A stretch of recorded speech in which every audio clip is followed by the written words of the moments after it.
দর্শক, ঢাকার কোরবানির বাজারের খবর জানতে আমরা এবার যাচ্ছি আমাদের সহকর্মী ইব্রাহিম খুল্লের কাছে। তিনি এই মুহূর্তে একটি হাটের খবর জানাবেন আমাদের। ইব্রাহিম, আপনি কেমন দেখছেন ঢাকার, আপনি যে হাটগুলো দেখেছেন সেই জায়গাতে আফতাবনগরে সকালে ছিলেন আপনি তো, পশুর আমদানি কেমন, বিক্রি কেমন হচ্ছে, বা মানুষের ভিড়টাই বা কেমন দেখছেন?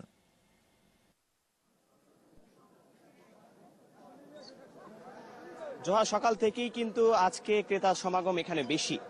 সকাল থেকেই ক্রেতারা আসছেন এবং সকাল থেকেই আমি কিন্তু এখানে ক্রেতাদের ভিড় দেখেছি। এখনো প্রচুর ক্রেতা আসছেন, তারা গরু নিয়ে যাচ্ছেন এবং এখান থেকে যারা ক্রেতাদের সাথে আমি কথা বলেছি তারা জানাচ্ছেন যে সাধ্যের খুব কাছাকাছি, খুব বেশিও না কমও নয়, এরকম একটি দামের মধ্যে তারা আসলে গরুগুলো নিয়ে যাচ্ছেন। তবে এখান থেকে গরু কিনতে পেরে তাদের সাধ্যের কাছাকাছি দামের মধ্যে তারা গরু কিনতে পেরে তারা কিন্তু সন্তুষ্ট।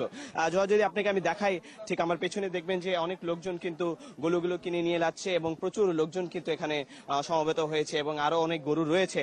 প্রথম দিকে সকালের দিকে আমি একটু অভিযোগ শুনেছিলাম যে আসলে গরু নেই, তো সেই অভিযোগটা বেলা করানোর সাথে সাথে কিন্তু এখন আর নেই।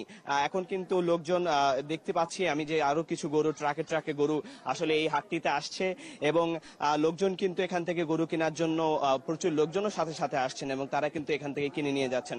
এবং জোহা, আপনি জানেন যে এখানকার যারা বিক্রেতারা রয়েছেন তারা কিন্তু প্রথম 2 দিনে কিন্তু প্রচুর দাম হাঁকিয়েছিলেন, কিন্তু আজকে তারা দেখলাম যে গরু আসলে ছেড়ে দেওয়ার দিকেই তাদের যে চোখ সেটি আসলে বেশি।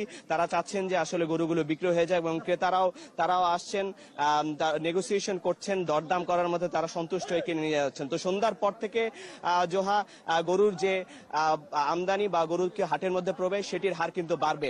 পাশাপাশি আরো একটি ব্যাপার আপনাকে জানাতে পারি যে তারা বলেছেন যে কিছু গরু এখনো বিভিন্ন ঘাটে আটকে আছে, সেগুলো যদি আসে সন্ধ্যার পর এবং আগামীকালকে কিন্তু গরুর যে বিক্রির হার সেটি আরো বেড়ে যাবে এবং কাঙ্ক্ষিত তাদের পশুগুলো তারা মানুষ পেতে পারবে। অর্থাৎ পর্যাপ্ত আমদানি রয়েছে। আপনাকে ধন্যবাদ আমাদের সাথে